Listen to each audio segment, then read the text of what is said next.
प्यारे साथियों, स्वागत है आप सभी का आपके अपने YouTube चैनल मिथुन स्टडी सेंटर में। और मैं हूं मिथुन रॉय। तो क्या दोस्तों, आप लोग भी 2023 में क्लास 10 का एग्जाम देने जा रहे हो तो यह वीडियो आपके लिए काफ़ी इंपॉर्टेंट होने वाला है। और इस वीडियो को देखने के बाद मैं 100% गारंटी लेता हूं कि आप लोग इस वीडियो को यदि अंत तक कंटिन्यू देख लेते हो तो आपका ऑब्जेक्टिव टाइप का प्रश्न जो होगा ना, वह छूटने से एकदम बच जाएगा। यानी 40 प्रश्न पूछता है तो 40 में 40 मार्क दोगे इस वीडियो को देखने के बाद। तो आप लोग इस वीडियो को अंत तक कंटिन्यू देखते रहना। अंत तक देखने के बाद आपको वीडियो कैसा लगता है तो कमेंट जरूर करना। तो चलिए, पहली क्वेश्चन कहता है यूरोप का मरीज किसे कहा जाता है? तो तुर्की को कहा जाता है। एक करेक्ट आंसर हो जाएगा। चलिए अगली क्वेश्चन देखते हैं। अगली क्वेश्चन कहता है यंग इटली की स्थापना किसने की थी? तो मेजनी ने किया था, यानी एक करेक्ट आंसर होगा। आप चलिए बढ़ते हैं अगली क्वेश्चन की ओर। अगली क्वेश्चन कहता है अंतर्राष्ट्रीय महिला दिवस कब मनाया जाता है? तो अंतर्राष्ट्रीय महिला दिवस मनाया जाता है 8 मार्च को, यानी बी करेक्ट आंसर होगा। आप चलिए अगली क्वेश्चन को देखते हैं। अगली क्वेश्चन कहता है अप्लाई थीसिस किसने लिखी है? तो अप्लाई थीसिस जो लिखा है वो है कौन? तो लेनिन ने। ठीक है, तो लेनिन हमारा हो जाएगा, यानी सी करेक्ट आंसर हो जाएगा। चलिए अगली क्वेश्चन की ओर बढ़ते हैं हम लोग।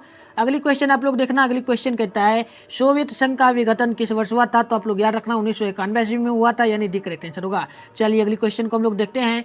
अगली क्वेश्चन भी काफी इंपॉर्टेंट है। सभी क्वेश्चन आप लोग देखते जाना, काफी बार पूछा जाता है। ये क्वेश्चन भी काफी बार पूछा गया है। अंकुरवात में किस हिंदू देवता का मंदिर है? तो याद रखिएगा विष्णु भगवान का मंदिर है, यानी कि हमारा एक करेक्ट आंसर हो जाएगा। ठीक है, चलिए अगली क्वेश्चन को देखते हैं। अगली क्वेश्चन कहता है 7 नंबर गांधी जी को महात्मा की उपाधि किसने दिया था? गांधी जी को महात्मा की उपाधि किसने दिया था? तो याद रखिएगा आप लोग हमेशा रविंद्रनाथ टैगोर ने दिया था। ठीक है, किसने दिया था? तो रविंद्रनाथ टैगोर ने दिया था। आप लोग याद रखिएगा हमेशा, यानी एक करेक्ट आंसर होगा 7 का। चलिए अगली क्वेश्चन को देखते हैं हम लोग। अगली क्वेश्चन हमारा है 8 नंबर सवाल। ठीक है, सवाल कहता है पूर्ण स्वराज दिवस कब मनाया जाता है? पूर्ण स्वराज दिवस कब मनाया जाता है? तो याद रखिएगा आप लोग हमेशा 26 जनवरी 1930 ईस्वी को मनाया जाता है, यानी हमारा एक करेक्ट आंसर हो जाएगा। चलिए अगली क्वेश्चन को हम लोग देखते हैं। अगली क्वेश्चन है हमारा 9 नंबर। सवाल कहता है हीराकुंड परियोजना है, हीराकुंड परियोजना किस नदी पर है? तो याद रखिएगा आप लोग हमेशा यह महानदी पर है। ठीक है, महानदी पर, यानी एक करेक्ट आंसर होगा। आप चलिए अगली क्वेश्चन को देखते हैं। ये सभी क्वेश्चन है ना, एक प्रकार से आप लोग बायलर क्वेश्चन कह सकते हो, क्योंकि यह क्वेश्चन बार बार बोर्ड एग्जाम में पूछा जाता है और डेफिनेटली आपके फाइनल बोर्ड एग्जाम में भी यह क्वेश्चन देखने को मिलेगा। तो आप लोग वीडियो को कंटिन्यू अंत तक देखते रहें। अगली क्वेश्चन कहता है गुरु गोविंद सिंह का जन्म किस नगर में हुआ है? तो गुरु गोविंद सिंह का जन्म जो है ना, ये आप लोगों को याद रखना है हमेशा। यह इनका जन्म हुआ है पटना में। ठीक है, पटना में। और गुरु गोविंद सिंह सिख के कौन से गुरु हैं? तो आप लोग याद रखिएगा 10वां गुरु है। ये भी क्वेश्चन पूछा जाता है, तो आप लोग इस प्रकार से याद रखना। यहाँ से मेरा 2 क्वेश्चन बनता है। अगली क्वेश्चन आप लोग देखना 11 नंबर। सवाल कहता है ईस्ट इंडिया कंपनी भारत से अफ्रीका, ठीक है, अफ्रीका का निर्यात किस देश को करती है? तो याद रखिएगा आप लोग हमेशा यह करती है चीन को, यानी बी करेक्ट आंसर होगा। चलिए अगली क्वेश्चन को देखते हैं हम लोग। अगली क्वेश्चन कहता है रूसो किस देश का दार्शनिक था? रूसो जो था वह किस देश का दार्शनिक था? तो याद रखिएगा फ्रांस का था, यानी एक करेक्ट आंसर हमारी हो जाएगी। चलिए अगली क्वेश्चन को हम लोग देखते हैं। अगली क्वेश्चन कहता है 13 नंबर। सवाल कहता है निम्नलिखित में कौन नवीकरणीय संसाधन है? ठीक है, इनमें से कौन नवीकरणीय संसाधन है? तो याद रखिएगा आप लोग लो अयस्क नवीकरणीय संसाधन हमारा हो जाएगा। चलिए अगली क्वेश्चन को देखते हैं। अगली क्वेश्चन कहता है 14 नंबर जामनगर तेल शोधक कारखाना किस राज्य में स्थित है? जामनगर तेल शोधक कारखाना किस राज्य में स्थित है? तो याद रखिएगा आप लोग हमेशा यह गुजरात में स्थित है, यानी एक करेक्ट आंसर हो जाएगा। आप चलिए अगली क्वेश्चन को देखते हैं हम लोग। अगली क्वेश्चन कहता है तारापुर परमाणु, ठीक है, तारापुर परमाणु विद्युत केंद्र कहाँ है? तारापुर परमाणु विद्युत केंद्र कहाँ है? तो याद रखिएगा आप लोग हमेशा यह महाराष्ट्र में है, यानी बी करेक्ट आंसर होगा। आप चलिए अगली क्वेश्चन को देखते हैं हम लोग। अगली क्वेश्चन कहता है 16 नंबर क्या? तो सवाल कहता है पर्यावरण संरक्षण हेतु पहला विश्व शिखर सम्मेलन कहाँ हुआ था? यानी पर्यावरण संरक्षण हेतु पहला विश्व शिखर कहाँ हुआ था सम्मेलन? तो याद रखिएगा आप लोग हमेशा यह हुआ था तो स्टॉकहोम में। ठीक है, स्टॉकहोम में, यानी एक करेक्ट आंसर हमारी हो जाएगी 16 का। आप चलिए अगली क्वेश्चन को हम लोग देखते हैं। अगली क्वेश्चन 17 नंबर कहता है 1992 ईस्वी में पृथ्वी सम्मेलन कहाँ हुआ था? 1992 ईस्वी में पृथ्वी सम्मेलन कहाँ हुआ था? यदि आप लोगों को आंसर पता हो तो कमेंट में जरूर बताइएगा। तो आप लोग याद रखना रियो डी जनेरियो में। ठीक है, रियो डी जनेरियो में, यानी डी करेक्ट आंसर हो जाएगा। आप लोग इस वीडियो को अभी ही देख लो, क्योंकि यह वीडियो कभी भी डिलीट किया जा सकता है। तो मैं कंटिन्यू कहूँगा आप लोग वीडियो को कंटिन्यू देख लो, क्योंकि कभी वीडियो देखने को नहीं मिल सकता, क्योंकि डिलीट भी किया जा सकता है। तो क्योंकि बायलर पेपर हम लोग यहाँ पे करवा रहे हैं तो यह वीडियो कभी भी डिलीट किया जा सकता है, तो आप लोग इस वीडियो को कंटिन्यू जरूर देखना। चलिए अगली क्वेश्चन कहता है, और आप लोग अभी देख रहे हो वीडियो को तो शेयर कर दो अपने दोस्तों में, ताकि उनको भी लाभ मिल सके इस वीडियो को देखने के बाद, ठीक है। आप क्वेश्चन देखिए, क्वेश्चन कहता है भारत में कोयले का सर्व प्रमुख उत्पादक राज्य है कौन सा भारत में? तो याद रखना झारखंड हमारा जो है ना सबसे प्रथम स्थान में आता है कोयले के खदान के लिए, तो बी करेक्ट आंसर होगा। आप चलिए अगली क्वेश्चन को देखिए, क्वेश्चन कहता है भारत में सर्वप्रथम चावल उत्पादक राज्य कौन है? भारत में सबसे पहले स्थान में चावल उत्पादन करने में कौन सा राज्य आता है? तो याद रखिएगा पश्चिम बंगाल हमारा हो जाएगा, ठीक है, एक करेक्ट आंसर। आप चलिए अगली क्वेश्चन को आप लोग देखें। अगली क्वेश्चन कहता है 20 नंबर, भारत में रेडियो का पहला प्रसारण किस वर्ष हुआ था? सबसे पहले रेडियो का प्रसारण यानी सबसे पहले रेडियो का किस वर्ष निकाला गया था, बना था और सुना था सॉन्ग? तो याद रखिएगा आप लोग हमेशा, यह हुआ था 1930 ईस्वी में, यानी बी करेक्ट आंसर हो जाएगी। चलिए अगली क्वेश्चन को हम लोग देखते हैं। अगली क्वेश्चन कहता है 21 नंबर सवाल कहता है भारत में हरित क्रांति शुरू हुई थी। भारत में हरित क्रांति कब शुरू हुआ था? तो याद रखिएगा आप लोग हमेशा, यह शुरू हुआ था 1966 ईस्वी में, यानी बी करेक्ट आंसर होगा। आप चलिए अगली क्वेश्चन को देखिए। अगली क्वेश्चन कहता है सूती कपड़ा उद्योग का कच्चा मार्ग है। सूती कपड़ा उद्योग का कच्चा मार्ग है या कि कौन सा है फसल? तो याद रखिएगा आप लोग हमेशा, यह फसल जो हमारी हो जाती है कपास की, यानी हमारी बी करेक्ट आंसर हो जाएगी। चलिए अगली क्वेश्चन को देखते हैं हम लोग।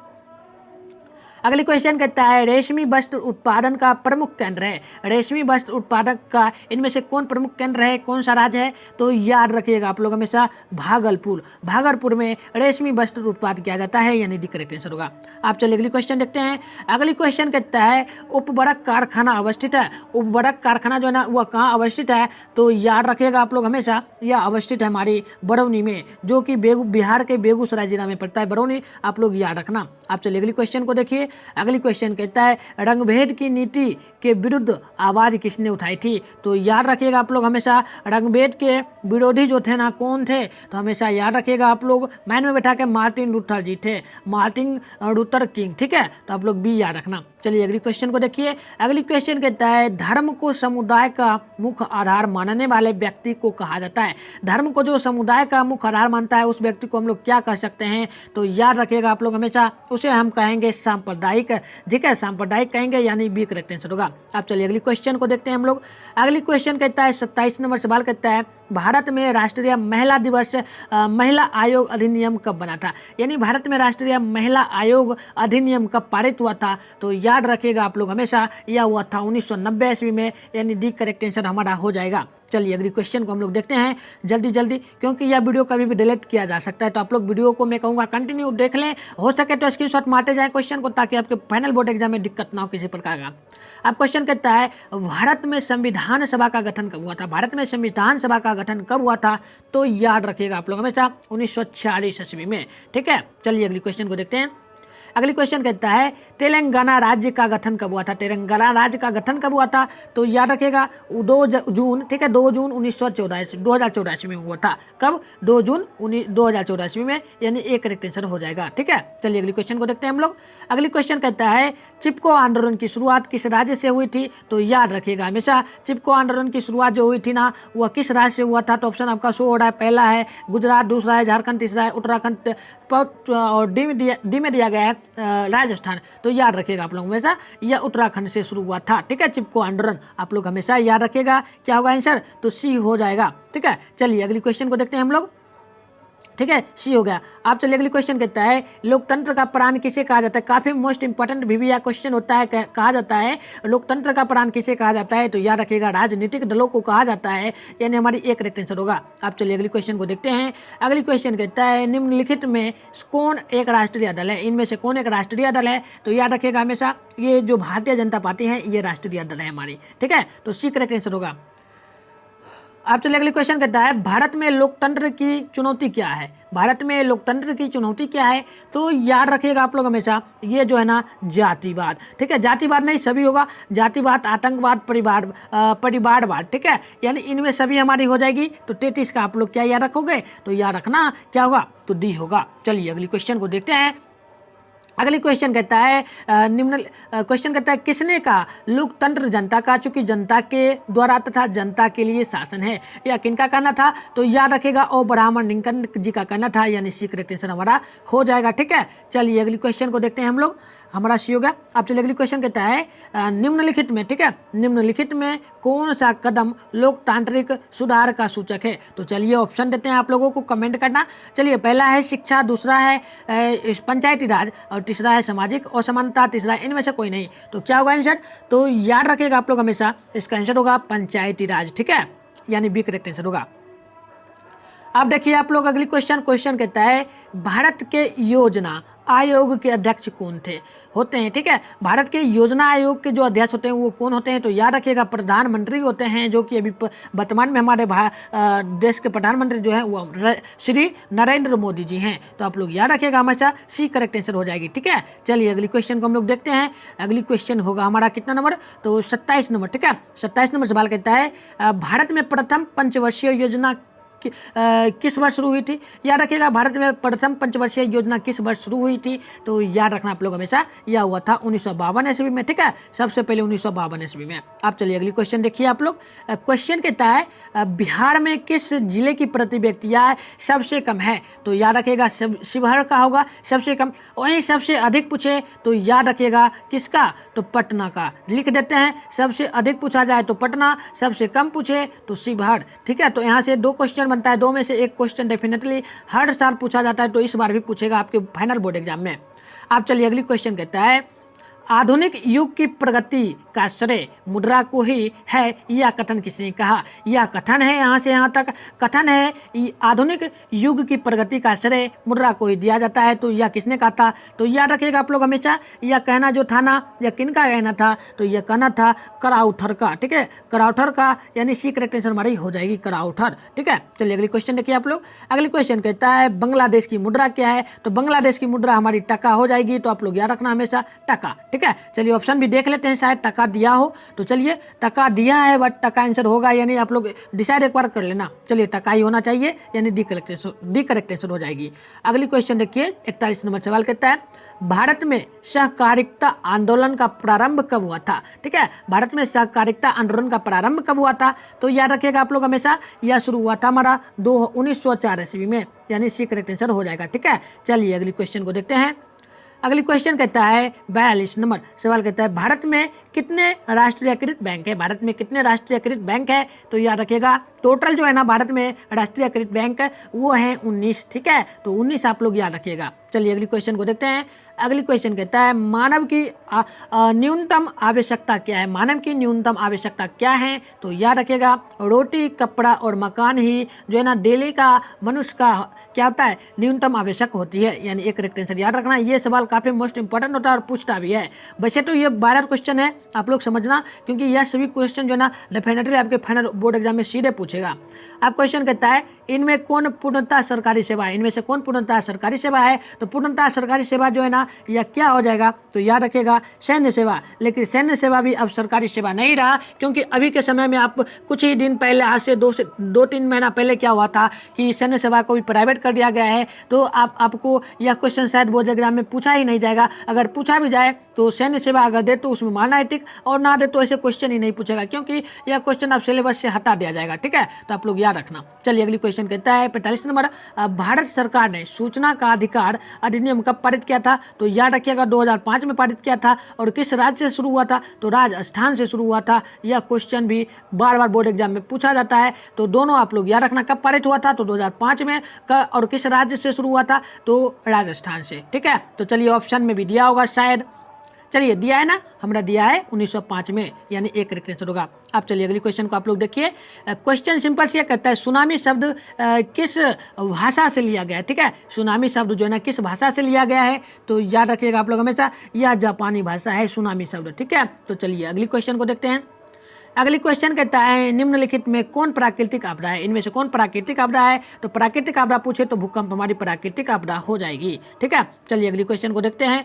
अगली क्वेश्चन कहता है सिंपल सी मलबे के नीचे दबे हुए लोगों का पता लगाने के लिए किस यंत्र की मदद ली जाती है। यानी मलबे के नीचे का मतलब है कि कोई मान लो घर टूट गया, उसके नीचे कोई व्यक्ति दब गया, तो उसको निकालने के लिए, पता करने के लिए कि वह व्यक्ति कहाँ दबा हुआ है, तो कौन सा यंत्र का यूज किया जाता है, तो याद रखिएगा वह जो होता है इंफ्रारेड, ठीक है, इंफ्रारेड कैमरा, यानी सी करेक्ट आंसर आप लोग याद रखना। चलिए अगली क्वेश्चन को हम लोग देखते हैं। अगली क्वेश्चन कहता है सिंपल सी, किसने कहा बिहार के विकास के बिना भारत का विकास संभव नहीं है? किनका कहना था कि बिहार के विकास के बिना भारत का विकास संभव नहीं है? तो याद रखिएगा डॉक्टर APJ अब्दुल कलाम जी का कहना था, यानी एक करेक्ट आंसर हो जाएगा। ठीक है, चलिए अगली क्वेश्चन को देखते हैं हम लोग। अगली क्वेश्चन कहता है 50 नंबर सवाल है, निम्न में कौन बीमारू राज्य है? तो बीमारू राज्य कौन है? तो चलिए देखते हैं ऑप्शन, चलिए ऑप्शन देते हैं आप लोगों को। तो कौन सा होगा? तो देखिए आप लोग समझना है, यहाँ पे ये समझने लायक प्रश्न है, क्योंकि समझोगे नहीं तब तक नहीं बनेगा। देखिए बीमारू क्या होता है? BIMARU, बीमारू। देखिए बी से हो जाता है बिहार, आई से हो जाता है क्या? तो आई से हो जाता है हमारा, चलिए आई नहीं छोड़िए, यहाँ पे आई का दिया ही नहीं। ठीक है, तो यहाँ देखिए एम से मध्य प्रदेश। ठीक है, तो मध्य प्रदेश आ गया, बिहार आ गया, यहाँ हो जाता है ओडिशा, ए से ओडिशा, यानी ओडिशा भी आ गया। यानी आपको देखना है कौन कौन शब्द आता है, तो यहाँ पे हमारा तीनों आ जाएगा, तो तीनों हो जाएगा। अगर स्पेशल में बिहार है तो उसमें भी टिक मारना है आप लोगों को। ठीक है, चलिए अगली क्वेश्चन को हम लोग देखते हैं। अगली क्वेश्चन कहता है, योजना आयोग को भंग कर कौन सा आयोग बना? योजना आयोग को भंग करने के बाद कौन सा आयोग बनाया गया है? तो याद रखिएगा यह नीति आयोग बनाया गया है। तो एक करेक्ट आंसर आप लोग याद रखना। ठीक है, चलिए अगली क्वेश्चन को देखते हैं। अगली क्वेश्चन कहता है, भारत में योजना आयोग का गठन कब किया गया था? भारत में योजना आयोग का गठन कब किया गया था? तो याद रखना 15 मार्च 1950 को किया गया था, यानी एक करेक्ट आंसर हो जाएगा। ठीक है, चलिए अगली क्वेश्चन को देखते हैं। काफ़ी इंपॉर्टेंट सभी सवाल है। आप लोग अभी तक हमारे वीडियो को शेयर नहीं किए तो वीडियो को जल्दी से शेयर कर दें, और हमारे चैनल पर नए तो चैनल को सब्सक्राइब करके बेल आइकन को ऑल पे प्रेस कर दें, जिससे कि जो भी क्लास होगा आपको नोटिफिकेशन मिल जाएगा। और आपको एग्जाम टाइम वायरल क्वेश्चन इसी प्रकार से पढ़ना है तो आप लोगों को क्या करना होगा, चैनल को सब्सक्राइब करके रखना होगा, ताकि आप लोगों को एग्जाम टाइम में किसी प्रकार का दिक्कत ना हो। अब क्वेश्चन कहता है, नीति आयोग यानी योजना आयोग का अध्यक्ष कौन होता है? तो मैंने बताया था कौन होता है, तो प्रधानमंत्री होता है। तो आप लोग याद रखना हमेशा प्रधानमंत्री। ठीक है, चलिए अगली क्वेश्चन को देखते हैं। अगली क्वेश्चन कहता है, भारत में नीति आयोग की स्थापना कब हुआ था? यानी भारत में नीति आयोग की स्थापना कब हुआ था? या नीति आयोग पूछे या योजना आयोग पूछे, कुछ भी पूछे तो याद रखना आप लोग हमेशा। ये जो हुआ था ना, कब हुआ था? तो याद रखना 1 जनवरी 2015 को, यानी एक करेक्ट आंसर हो जाएगा। ठीक है, चलिए अगली क्वेश्चन को देखते हैं हम लोग। अगली क्वेश्चन देखिएगा, अगली क्वेश्चन सिंपल सी कहती है, भारत में विकास, ठीक है, भारत में विकास की नीति कौन सी संस्था है? भारत में विकास की नीति कौन सी संस्थाएं हैं? तो चलिए ऑप्शन आपको देते हैं, कौन सी संस्थाएं बनती है? तो ऑप्शन आपका है योजना आयोग, राष्ट्रीय विकास परिषद, नीति आयोग, या इनमें से कोई नहीं। तो याद रखिएगा आप लोग हमेशा, ये क्या होगा? तो आंसर होगा नीति आयोग। ठीक है, चलिए अगली क्वेश्चन को देखते हैं हम लोग। अगली क्वेश्चन आप लोग देखना, क्वेश्चन सिंपल सी है। क्वेश्चन कहता है, तेलंगाना राज्य का गठन कब हुआ था? तेलंगाना राज्य का जो है गठन कब हुआ था? तो मैंने पीछे भी बताया था, तो याद रखिएगा आप लोग हमेशा, काफ़ी इंपॉर्टेंट ये सवाल होता है, तो याद रखिएगा आप लोग हमेशा, यह हुआ था 2 जून 2014 में। ठीक है, तो एक करेक्ट आंसर आप लोग हमेशा याद रखना। क्या याद रखोगे? ए। ठीक है, कब हुआ था? 2 जून 2014 को। चलिए अगली क्वेश्चन को हम लोग देखते हैं। अगली क्वेश्चन कहता है, मानव की न्यूनतम आवश्यकता क्या है? मानव की न्यूनतम आवश्यकता क्या है? तो यह बार बार क्वेश्चन आता है, तो रिपीट मैंने बताया था, काफी इंपॉर्टेंट होता है। तो रोटी, कपड़ा, मकान, यानी एक करेक्ट आंसर होगा। अब चलिए अगली क्वेश्चन को देखते हैं हम लोग। अगली क्वेश्चन कहता है, स्वच्छ भारत मिशन कब प्रारंभ किया गया था? स्वच्छ भारत मिशन जो है ना, यह कब प्रारंभ किया गया था? तो याद रखिएगा आप लोग हमेशा, यह शुरू किया गया था हमारा कब? तो किया गया था 2 अक्टूबर 2014 को, यानी क्या होगा? सी करेक्ट आंसर हो जाएगा। आप चलिए अगली क्वेश्चन को हम लोग देखते हैं। अगली क्वेश्चन कहता है, प्रधानमंत्री उज्ज्वला योजना कब प्रारंभ की गई थी? प्रधानमंत्री उज्ज्वला योजना जो है ना, यानी LPG, जिसे आप लोग LPG गैस कहते हो, तो यह कब प्रारंभ किया गया था? तो याद रखिएगा आप लोग हमेशा, यह प्रारंभ जो किया गया था ना, तो यह किया गया था 1 मई 2016 को, यानी आप लोग याद रखना डी। ठीक है, तो डी करेक्ट आंसर हो जाएगी। आप चलिए अगली क्वेश्चन को हम लोग देखते हैं।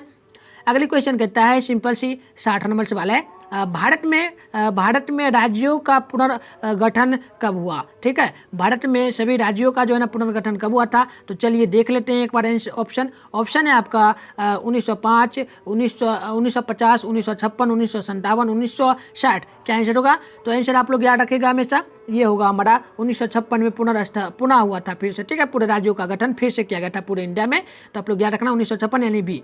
आप चलिए अगली क्वेश्चन कहता है, अर्थव्यवस्था के कितने प्रमुख क्षेत्र हैं? अर्थव्यवस्था के कितने प्रमुख क्षेत्र हैं? तो याद रखिएगा आप लोग हमेशा, ये 3 प्रकार के होते हैं। ठीक है, चलिए अगली क्वेश्चन को देखते हैं हम लोग। अगली क्वेश्चन सिंपल सी कहता है 62 नंबर, निम्न में कौन, ठीक है, निम्न में से कौन से देश में मिश्रित अर्थव्यवस्था है? तो मैं बता दूं आप लोगों को, मिश्रित अर्थव्यवस्था क्या होता है, तो पूंजीवादी और समाजवादी अर्थव्यवस्था को मिलाकर मिश्रित अर्थव्यवस्था बनता है। यह 2 नंबर के सवाल में भी पूछा जाता है। तो हमारी भारत जो है ना, भारत मिश्रित अर्थव्यवस्था है। वहीं आपसे पूछे कौन सा, तो समाजवादी अर्थव्यवस्था कौन सी है, तो चाइना होगा। वहीं आपसे पूछे एक हो जाता है मिश्रित हो गया, ठीक है, समाजवादी हो गया, और पूंजीवादी, तो पूंजीवादी पूछे तो याद रखना अमेरिका, ठीक है। तीनों सवाल में से एक क्वेश्चन हर एक बार पूछा जाता है बोर्ड एग्जाम में।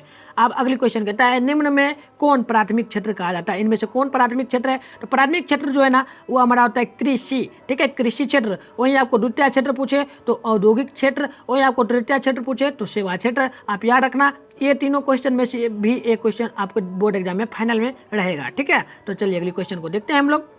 अगली क्वेश्चन कहता है 64 नंबर, भारत में सेवा क्षेत्र को मान्यता कितने भागों में बांटा गया है? भारत में सेवा क्षेत्र जो है ना, इसको कितने भागों में बांटा गया है? तो याद रखिएगा आप लोग हमेशा, सेवा क्षेत्र को बांटा गया है कुल 2 भागों में, ठीक है, 2 भागों में आप लोग याद रखना। आप चलिए अगली क्वेश्चन को आप लोग देखें।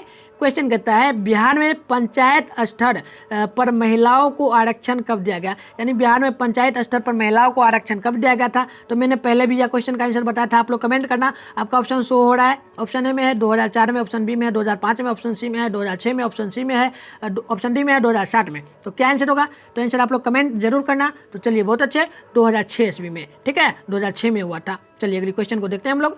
अगली क्वेश्चन सिंपल सी कहता है भारत की राष्ट्रीय आय में किस क्षेत्र का सर्वाधिक योगदान आता है? भारत की राष्ट्रीय आय यानी भारत में जो सरकार को इनकम सबसे ज़्यादा मिलता है वह किस क्षेत्र से आता है? तो याद रखिएगा आप लोग हमेशा, वह आता है तृतीयक क्षेत्र से। तो तृतीयक क्षेत्र जो है ना, सेवा क्षेत्र में आता है। तो आप लोग याद रखना, ठीक है।